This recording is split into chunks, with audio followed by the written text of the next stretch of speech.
प्यारे बच्चों नमस्कार, मैं मनीष शर्मा मैथ के इस लेक्चर में आप सभी का स्वागत करता हूं। तो बच्चों आज आपके कन्वर्जेंस थ्योरी का लेक्चर नंबर 17 और जो आपकी कन्वर्जेंस थ्योरी का पार्ट जो एक फर्स्ट चैप्टर है उसका लास्ट लेक्चर, ठीक है बच्चों।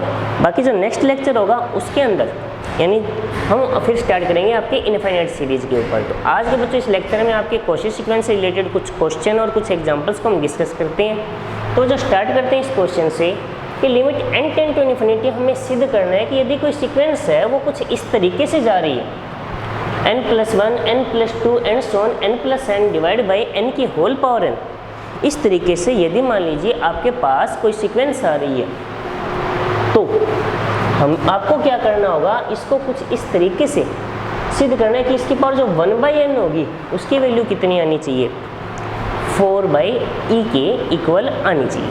बस समझ आ रही होगी जो बच्चों मैं कहना चाह रहा हूँ। यानी जो आपका आंसर है वो 4/e के इक्वल आना चाहिए।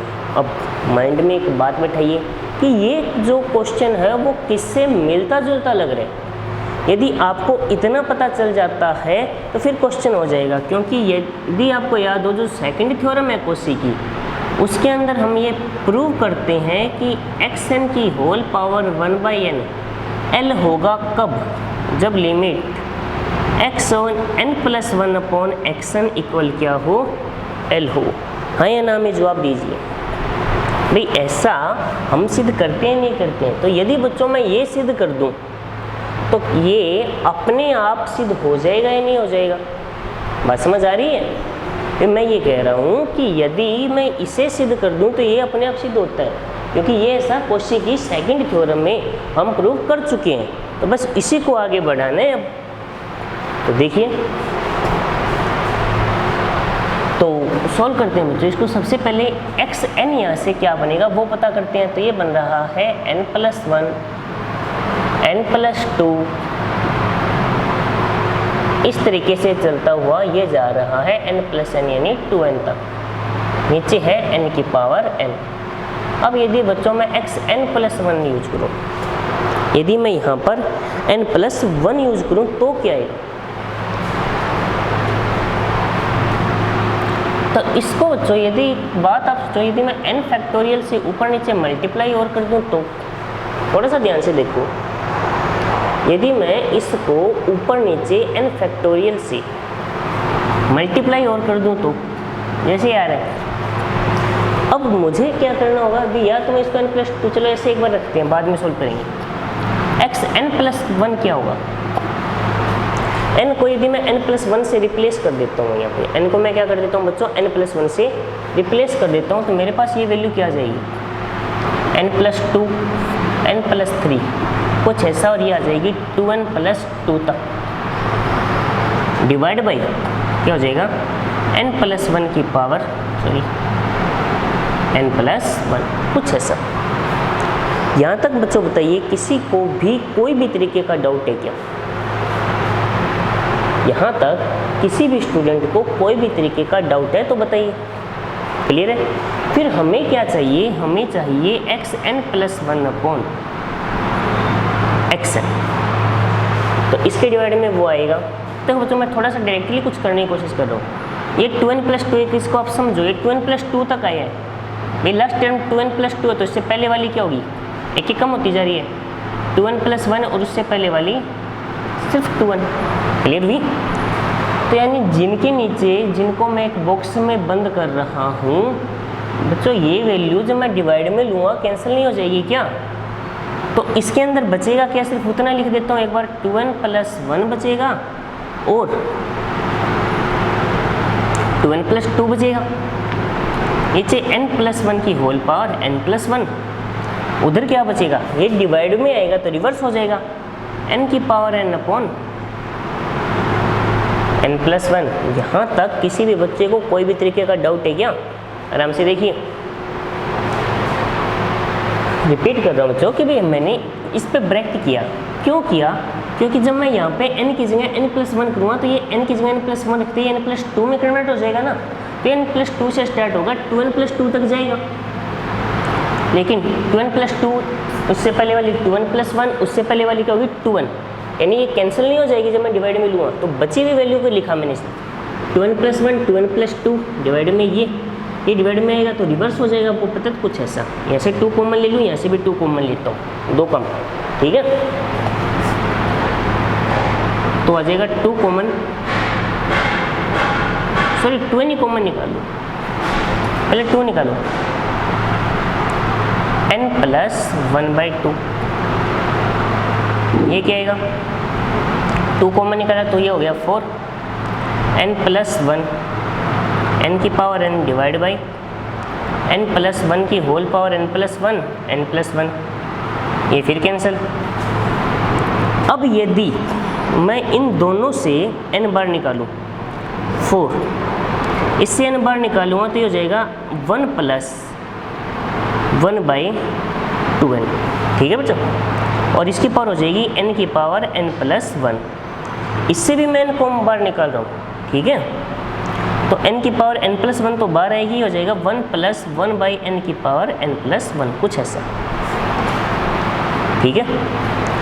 तो n टेंड टू इन्फिनिटी लेंगे, ये कैंसिल, तो ये तो 0, ये ऊपर तो 4 हो जाएगा, नीचे वैल्यू क्या देगा e, तो रिजल्ट आ जाएगा बच्चों 4/e, क्लियर हुआ। चलिए यहाँ पे सीधा ये लिमिट लगा के लिख देता हूँ कि लिमिट xn + 1/xn 4/e आया है, तो हमारे पास बच्चों रिजल्ट आया कि xn + 1/xn है, वो यदि 4/e है तो लिमिट ऑफ xn की होल पावर 1/n है, वो भी क्या होगा 4/e ही होगा। तो देख लीजिए आपके सामने है, कोई डाउट है तो बताइए, वरना आगे बढ़ते हैं। क्लियर हो गया बच्चों, क्वेश्चन समझ आया होगा। तो इससे रिलेटेड कुछ और बातें हम पढ़ें, ठीक है, इससे रिलेटेड कुछ और पढ़ते हैं। देखिए, तो जो आपके बुक का ही बच्चों क्वेश्चन नंबर फर्स्ट है, फर्स्ट बी, पहले बताइए ये समझ आया या नहीं है। सॉरी मैं आगे चला गया थोड़ा, भाई क्या ये समझ आ गया पूरा? भाई ये कॉची की सेकंड थ्योरम है, ये क्या है कॉची की आपकी सेकंड थ्योरम है बच्चों। कॉची की जो सेकंड थ्योरम है उसके अकॉर्डिंग क्या होता है, ये तो रूल होता है, ये एल पे तो ये भी एल पे। तो जब पावर 1/n दिखे ना तो दिमाग में एक ही बात बैठाओ, कॉची सीक्वेंस अंदर वाली को xn + 1 पता करो, डिवाइड में लो, आंसर अपने आप आएगा, ठीक है। तो n को जब n + 1 से रिप्लेस किया कुछ ये आया, दोनों को डिवाइड में लिया तो ये वैल्यू आई है बच्चों हमारे पास। अब आप इसको देख सकते हो, इजीली सोल्व कीजिए, पता चल जाएगा। किस कईयों के दिमाग में शायद ये नहीं आ रहा होगा ना, 1 + 1/n की होल पावर 1n + 1 की वैल्यू ये कैसे हुई, तो वो बता देता हूँ।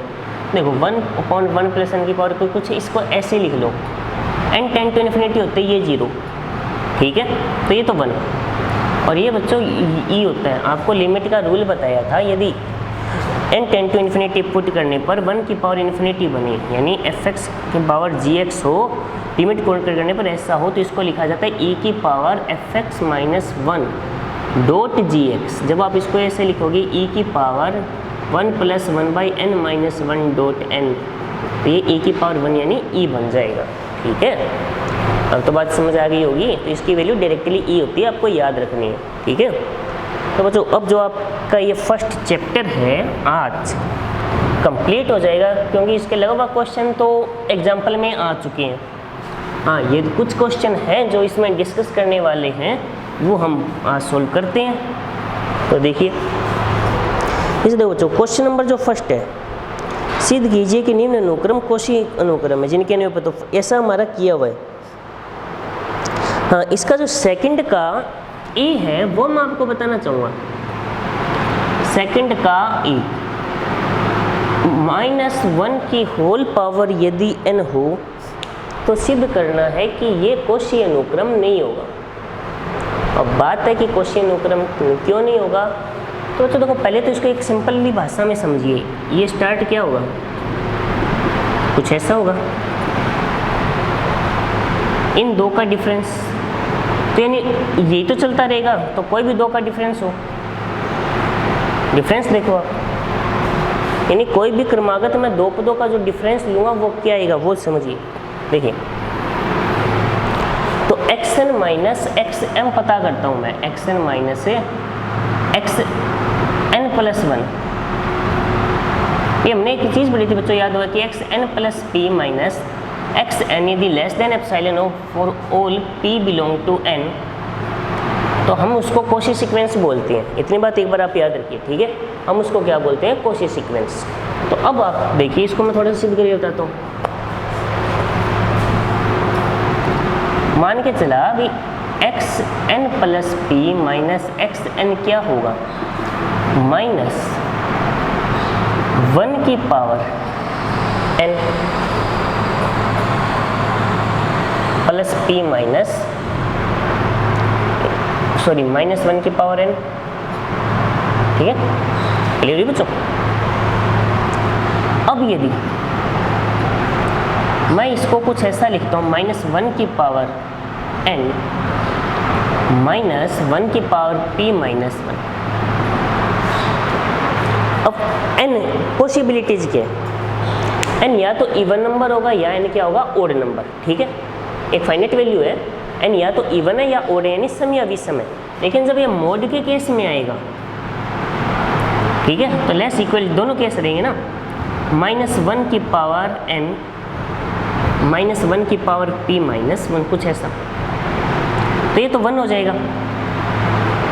तो पूरा फोकस हमारा होगा माइनस 1 की पावर पी माइनस 1 पे। अब p यदि 1 है, p यदि 1 है, तो माइनस 1 की पावर p माइनस 1 माइनस 1 ही हो जाएगा माइनस 2, यानी 2।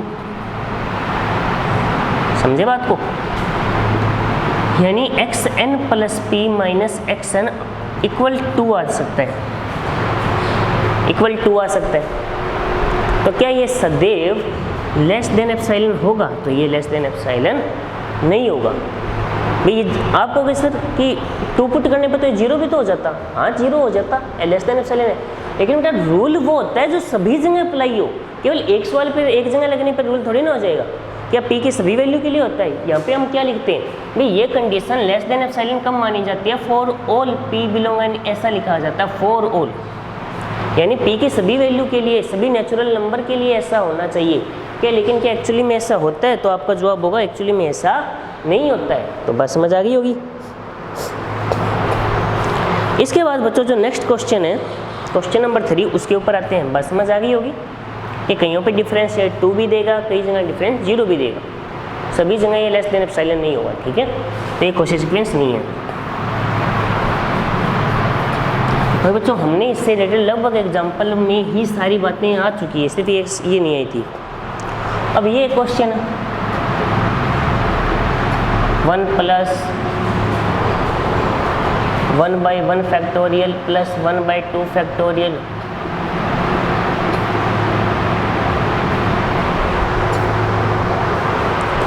n plus 1 factorial. अब आपको सिद्ध करना है ये कोशी के अनुसार अभिसारी होगा। तो आप क्या लोगे? X n plus p minus x n. तो पहले एक्स एन प्लस पी क्या होगा वो देख लो एक बार। 1 प्लस 1/1 फैक्टोरियल 1/2 फैक्टोरियल, इस तरीके से n प्लस 1 फैक्टोरियल तो आएगा। आगे क्या आएगा? अब एक एक और ऐड करते जाओ। 1 plus n/2 factorial 1 plus n/3 factorial, इस तरीके से 1 फैक्टोरियल। ठीक है बच्चों, बात समझ आ गई होगी? कोई डाउट है? क्लियर हुआ?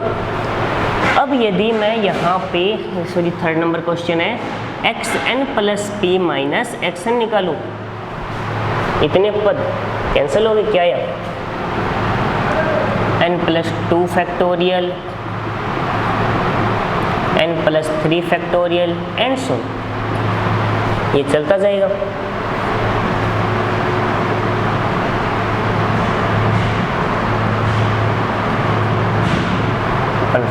ठीक है,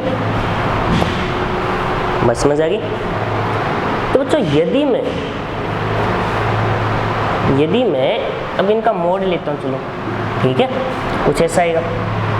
मुझे लेस इक्वल बताना है ना, मुझे क्या बताना है? लेस इक्वल बताना है। तो यदि मैं p को n के इक्वल लिख लूँ, मान लो एक बार यदि मैं p को n टर्म के इक्वल मान लूँ, यानी जो भी वैल्यू उन सबको मैं n से रिप्लेस कर दूँ, ठीक है, या यहाँ से 2 3 ये हटा दूँ। भाई आप एक चीज़ जानते हो बच्चों कि n is always less then n plus 1 और 1/n is always greater than, यानी जब नीचे वाली वैल्यू को मैं बढ़ा दूंगा तो वो पहले वाली वैल्यू क्या हो जाएगी, उससे बड़ी हो जाती है, ठीक है। अब मुझे लेस इक्वल करना है तो यानी ऐसे कम करनी पड़ेगी ना मेरे को, तो मैं ऐसे 2 3 इन सबको रिमूव करता हूँ और p की वैल्यू n टर्म तक मान के चलता हूँ, तो ये क्या बनेगा, less equal 1/n factorial plus 1/n factorial plus 1/n factorial, कुछ ऐसा n टर्म तक, या n/n फैक्टोरियल। तो ये वैल्यू लेस देन एप्सिलॉन होगी या नहीं होगी जब n टेंड टू इन्फिनिटी होगा। ये आप देख सकते हो n फैक्टोरियल को यदि मैं n इससे कैंसिल करूँ तो इसको मैं क्या लिख सकता हूँ, 1/n-1 फैक्टोरियल लिख सकता हूँ या नहीं लिख सकता हूँ। तो n की वो वैल्यू जिनके लिए ये n टेंड टू यदि मैं इन्फिनिटी करता हूँ तो ये वैल्यू किसकी ओर जाएगी, 0 की ओर जाएगी, नहीं है लेस देन अपने आप एप्सिलॉन हो जाएगा, नहीं हो जाएगा, ये अपने आप लेस देन एप्सिलॉन हो जाएगा या नहीं हो जाएगा। बस तो ये तो प्रूव करना था कि यदि xn plus p minus xn less than epsilon of for all p belong n, तो उसके लिए ये बोला जा सकता है कि जो दिया गया सीक्वेंस है वो कोशी सीक्वेंस होगा। क्लियर हो गया, देख लीजिए, कोई डाउट है तो बताइए। पहले समझ आ गई होगी भाई, हमने p टर्म तक आगे गए हैं, जो कैंसिल हो रहा है उसको कैंसिल करो। यहाँ पे दो बातें, यदि नीचे वाली वैल्यू को बड़ी करूँगा तो ये छोटी होती, ये एक्चुअली में ये बड़ा हो जाएगा, और नीचे वाले को छोटी करूँगा तो ये छोटा हो जाएगा। तो इसको हटा दिया, तब जो भी वैल्यू आई भाई वो इससे क्या होगी, छोटी होगी ना, क्योंकि मैंने आपको बताया था कि 1/n ग्रेटर होता है 1/n प्लस 1 से, तो यानी ये वैल्यू इससे बड़ी है तो ये इसके इक्वल इससे भी बड़ी होगी। क्लियर है। तो फिर इसको यदि मैं n/p को यदि मैं मान के चलता हूँ बच्चों n टर्म तक, तो n/n फैक्टोरियल, तो कुछ ऐसा आ जाएगा। क्लियर हो गया होगा। आगे बढ़ते हैं, आगे है इसका क्वेश्चन नंबर 4 जो मुख्य क्वेश्चन है करवाने वाला बच्चों। इसका जो क्वेश्चन नंबर 5 है वो बुक में आ चुका है, ठीक है। एग्जाम्पल है जो आपके फर्स्ट बी का क्वेश्चन नंबर 5 है, वो आपकी बुक का ही एक एग्जाम्पल है जो मेरा करवाया हुआ है, ठीक है। तो आगे बढ़ते हैं।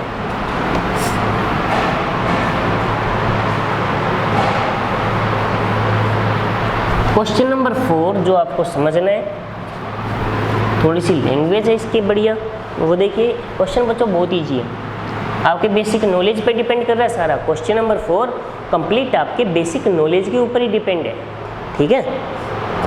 तो क्वेश्चन नंबर 4 क्या है कि यदि xn अभिसारी अनुक्रम है तथा yn कोई अनुक्रम है।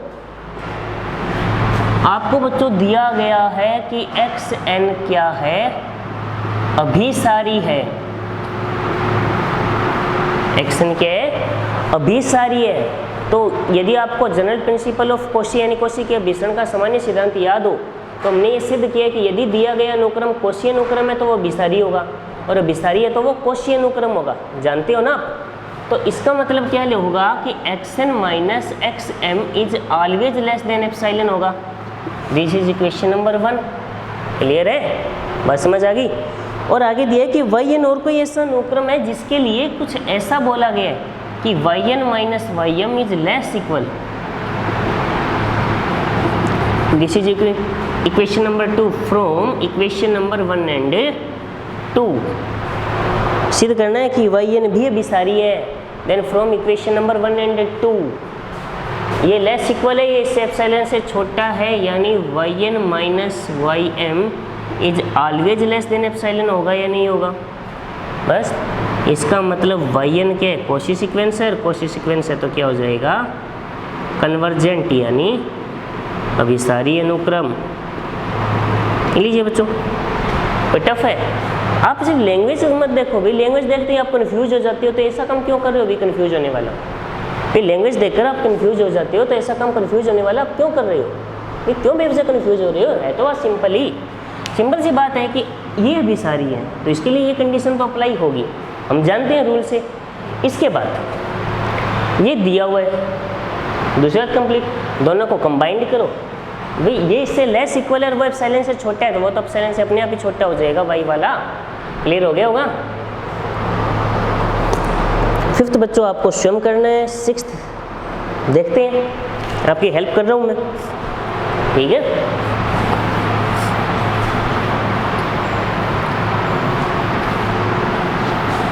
जो सिक्स्थ है आपका फर्स्ट बी का, उस क्वेश्चन पे आते हैं।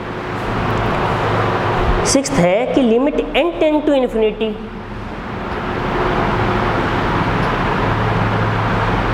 वन बाई एन, ब्रैकेट में है 2/1 प्लस 3/2, इस तरीके से n प्लस 1/n चल रहा है इक्वल टू 1 होगा। अच्छा इस पर थोड़ा सा दिमाग पे प्रेशर डालिए एक बार, ठीक है। मैं वैसे प्रेशर डालने के नहीं कहता, वैसे तो बच्चों मैथ को जब भी पढ़ो फ्री माइंड होके पढ़ो, कभी बर्डन लो ही मत। ऐसे मान लो आप खेल रहे हो, कुछ ऐसा करके चलो, ठीक है। बहुत इजी होता है, सिंपल, हावी मत होने दो खुद पे, ठीक है। बर्डन लेने में थोड़ा सा जोर डाल के ये सोचिए क्या इससे रिलेटेड कुछ पढ़ा है क्या हमने, कुछ याद आ रहा है आपको इस तरीके से रिलेटेड कोई जानकारी? तो जो सिंपल सा जवाब होगा first theorem of Cauchy. Cauchy की जो फर्स्ट थ्योरम है उसका यूज हो रहा है। फर्स्ट थ्योरम हमने क्या प्रूव किया था कि यदि xn l पे आता है तो x1 plus x2 plus xn upon n भी किस पे आएगा, l पे आएगा। तो ये कुछ मिलता जुलता ही लग रहा है ना, ये जो वैल्यू है वो इसके जैसी लग रही है, तो मुझे ये सिद्ध करना है, बस सिंपल सी प्रोसेस है, ठीक है। तो एक बार इसको मैं नहीं लगाता हूँ, मैं सिर्फ xn लेके चलता हूँ। xn है बच्चों मेरे पास n प्लस 1/n, तो लिमिट xn क्या होगा, लिमिट n प्लस 1/n, इस पर मैं वापस लिमिट अप्लाई करता हूँ तो ये हो जाएगा 1 plus 1/n। n tend to infinity लिखूँगा तो 1 प्लस 0, ये क्या हो जाएगा बच्चों n, यानी लिमिट xn इक्वल टू 1 होगा बाई कोशी फर्स्ट थ्योरम में क्या लिख सकता हूँ, limit x1 plus x2 plus and so on xn upon n equal to l। कब, जब लिमिट xn इक्वल l हो तो ऐसा मैं लिख सकता हूँ, तो बस फिर ये रिजल्ट आपका सीधा आ जाएगा और प्रूव हो गया। कोई डाउट है तो बताइए। क्लियर हुआ बच्चों? और स्टूडेंट जो इसका क्वेश्चन नंबर 10, सॉरी बुक में 10 मिसप्रिंट है, वो 7 ही है, लिख रहा हूँ क्या है एक बार देख लीजिए आप। ये कह रहा है कि limit xn plus 1 upon xn equal to l है, प्रूव करना है limit n tend to infinity, xn equal क्या होगा, इन्फिनिटी होगा। इसका जो एक रूल होता है वो क्या होता है, भी सीधा बताता हूँ। xn की power 1/n equal to l होगा, बोथ साइड पावर n कर दो, लिमिट xn क्या हो जाएगा, l की पावर n हो जाएगा। l कोई फाइनाइट वैल्यू है तो इन्फिनिटी की पावर होगी तो वो क्या जाएगा, इन्फिनिटी जाएगा। ये लीजिए प्रूव हो गया। कोई डाउट है? बच्चों तो आज इस लेक्चर के साथ हमने आपका जो फर्स्ट चैप्टर मान लो या फर्स्ट एक्सरसाइज मान लीजिए बच्चों कन्वर्जेंस थ्योरी का, वो कंप्लीट कर दिया। अब जिसके अंदर बच्चों मेरे हिसाब से मैंने आपको कोई शायद ऐसी जानकारी नहीं छोड़ी है जो आपसे रिलेटेड है, बुक से या एग्ज़ाम से। थ्योरम थी वो बता दिए, जितनी बेसिक डेफिनेशंस है वो सारी आपको बता दिया, प्लस जो एग्जाम्पल है करवाने वाले सारे वो करवा दिए, या जो क्वेश्चन है वो करवा दिए। हाँ हो सकता है भी मेरे ने कोई एग्जाम्पल छोड़ा हो या कोई क्वेश्चन छोड़ा हो, तो पहले बात यदि कोई छोड़ा तो वो ऐसा सिंपल क्वेश्चन है बच्चों जो आप स्वयं कर सकते हो, ठीक है, या उनसे मिलता जुलता मेरा करवाया हुआ है तो छोड़ा हुआ है, बाकी शायद ऐसा कोई क्वेश्चन नहीं है जो मेरा छोड़ा हुआ, ठीक है। तो इस लेक्चर के आज लिए इतना ही। नेक्स्ट लेक्चर आपको पता है आपका जो सेकंड चैप्टर है यानी जो आपकी सेकंड एक्सरसाइज है हम वो स्टार्ट करेंगे, ठीक है। तब तक के लिए आप इस चैप्टर को कंप्लीट कीजिए और नेक्स्ट लेक्चर को मैं आपको कुछ क्वेश्चन भी जो इम्पोर्टेंट इसके बारे में कुछ और बातें भी बन सकते हैं, किस तरीके से इससे आपके क्वेश्चन पूछे जाएंगे वो डिस्कस भी करेंगे, ठीक है।